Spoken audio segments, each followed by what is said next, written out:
Hi, welcome back on Do It Yourself channel. We're going to show you how to set up a number of icons in notification bar here.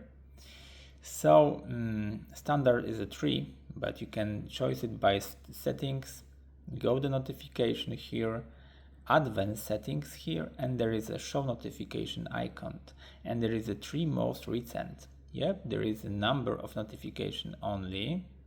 Yep. Known, so you will see nothing here on the app here, and you can see all notifications, so there is be full of icons here of notification.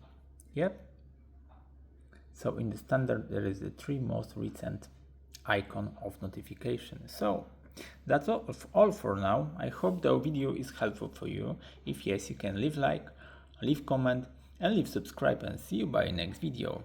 Hey!